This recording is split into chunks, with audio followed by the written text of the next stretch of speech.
માળિયા હાટીનામાં શ્રી ભલગરિયા પરિવાર દ્વારા શરૂ થતી શ્રીમદ ભાગવત સપ્તાહની ભવ્યથી ભવ્ય પોથયાત્રા નીકળી. સુપ્રસિદ્ધ કથાકાર સત્શ્રીના વક્તાપદે શ્રીમદ ભાગવત સપ્તાહનું ભવ્યથી ભવ્ય આયોજન. કથા શ્રવણ કરવા અને મહાપ્રસાદમાં હાજરી આપવા આખા ગામને ભલગરિયા પરિવારનું જાહેર આમંત્રણ. માળિયા હાટીનામાં આજે તારીખ 1/5/2026થી તારીખ 7/5/2026 સુધી શાસન રોડ ઉપર રેલવે ફાટકની બાજુમાં શ્રીજી ફાર્મ નામની વકમત બાપુની વાડીમાં શ્રી વકમતભાઈ જેઠસુરભાઈ ભલગરિયા પરિવાર દ્વારા સમસ્ત પિતૃઓના મોક્ષાર્થે શ્રીમદ ભાગવત સપ્તાહનું ભવ્યથી અતિભવ્ય આયોજન કરેલ છે. આજે સવારના 9 વાગે મુખ્ય શ્રી સ્વામિનારાયણ મંદિરેથી વાજતે ગાજતે ડીજે બેન્ડ પાર્ટી સાથે કળશધારી કુમારિકાઓ સાથે ભવ્યથી અતિભવ્ય એક વિશાળ પોથયાત્રા શહેરના મુખ્ય રાજમાર્ગો ઉપર નીકળી હતી. આ શોભાયાત્રા દરમિયાન આતશબાજી અને ફટાકડાની આતશબાજી પણ કરવામાં આવી હતી. આ પોથયાત્રામાં ભલગરિયા પરિવાર અને સગાવાલા સંબંધીઓ એ કેસરિયા સાફા બાંધી અને સંતો સાથે શોભાયાત્રામાં જોડાયા હતા.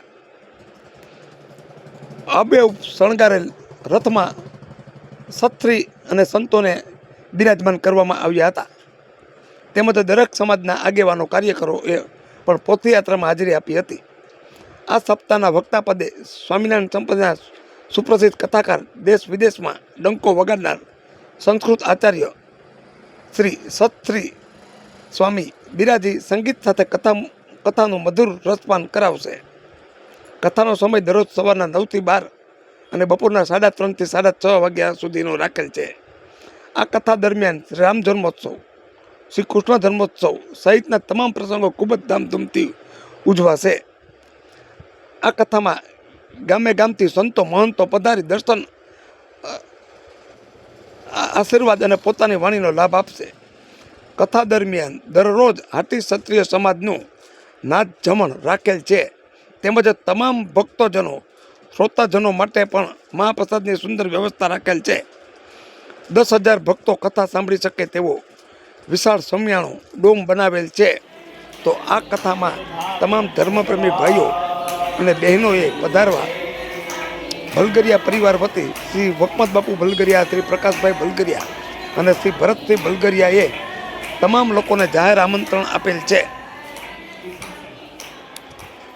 જે દર્શક મિત્રોએ સુપરફાસ્ટ ચેનલને સબસ્ક્રાઈબર નથી કરી, તમને સબસ્ક્રાઈબર કરી લેવી.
એ બાપુ કે મારું હૃદય ટાઢું થાય એવા અમારે વકવાત બાપુ છે.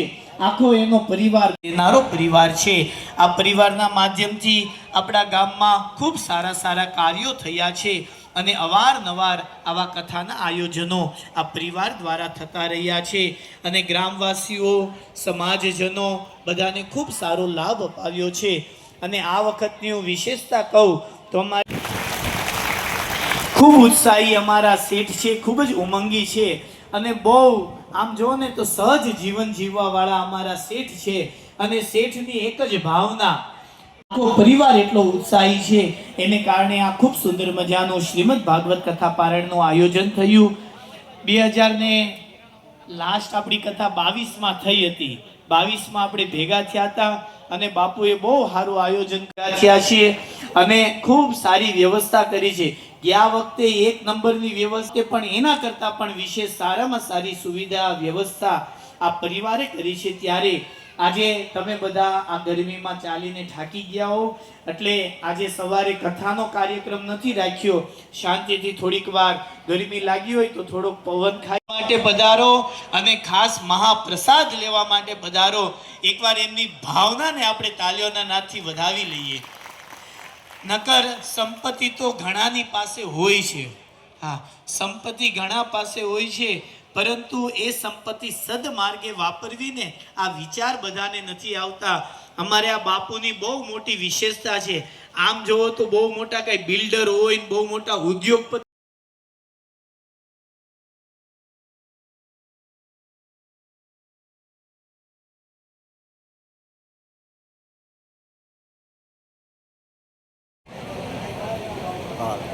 જય સ્વામિનારાયણ, જય માતાજી. વલગરિયા પરિવાર દ્વારા આયોજિત શ્રીમદ ભાગવત સપ્તાહ આજે મારી હાટીનાની અંદર શુભારંભ કર્યો. સ્વામિનારાયણ મંદિરેથી વાતે ગાતે ડીજેના તાલે શોભાયાત્રા કરી, પોથયાત્રા કરી અને સભા મંડપ સુધી આવ્યા. મારી હાટીનાની ધરતી પાવન ધરતી, જેની અંદર સત્શ્રી જેવા વિદ્વાન સંસ્કૃતાચાર્ય જેને સોનાની સાંકળે બાંધીને લઈ આવ્યા તો પણ ન આવે એવા સંતે આજ માળિયાની અંદર બીજી વખત શ્રીમદ ભાગવત સપ્તાહ કરવા માટે આપણા આંગણે પધાર્યા છીએ. જ્યારે અમે વલગરિયા પરિવાર વતી સર્વને અમે વિનંતી કરી રહ્યા છીએ કે ખાસ આ કથાનું શ્રવણ કરવા માટે પધારો, પ્રસાદી લેવા માટે પધારો. આજથી શુભારંભ થયો છે. 1 તારીખથી 7 તારીખ સુધી, એ 7-5 સુધી આપણે આ શ્રીમદ ભાગવત કથા ચાલવાની છે. તો બધા પધારો, કથા શ્રવણ કરો અને અમને આપણી સેવાનો લાભ આપો. જય માતાજી.